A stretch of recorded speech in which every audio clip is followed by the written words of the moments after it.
A lot of times when people retire, they don't know what to do with themselves. They are bored, lonely. They're so wrapped up in the identity they had that was attached to their job that once the job is taken away, they don't know how to have fun anymore. And so we came up with fun things to do in retirement. And I started writing the book about what would I want to do when I retire? Like, what are some fun things? And then I started, because I like to have a little bit of a sense of humor. I started thinking, well, here's some of the normal things people do when they retire, like travel and that sort of thing.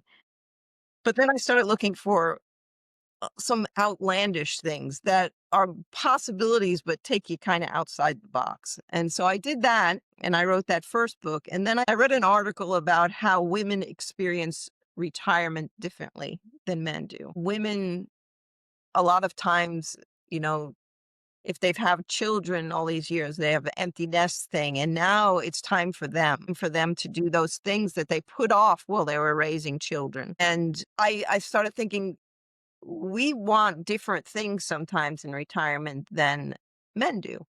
So even though the first book was for everybody, I started thinking there are some kind of niche things that as a woman, we want to experience in retirement. So my second book I wrote for fun things to do in retirement for women.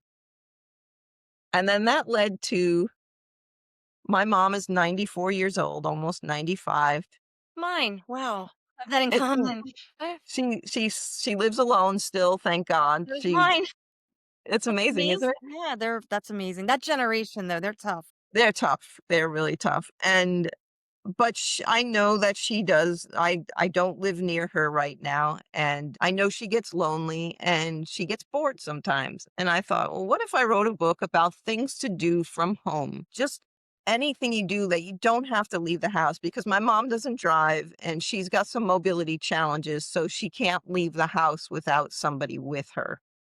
So she doesn't fall or something like that. She never leaves the house unless one of us is with her or somebody's with her. I just started listing things that she could do, and anybody who just either was disabled, elderly, or I think I said antisocial. Meaning you don't want to leave the house because heck, you've been working all these years, and why would you? I just started listing all the things you could do, fun things you could do without even leaving your home. And that one, I mean, all three of those books have done very well, but people seem very receptive to that last one as Yeah. well. That one did so far the best, but they've all been bestsellers. Amazing. I think that subject hits a lot of people, and I think it's also the generation. I mean, the boomers are, have been retiring for quite some time, and now Gen X, which is my generation, are starting to retire. So that's a huge population of people who are looking for things to do now that their career has come to an end. So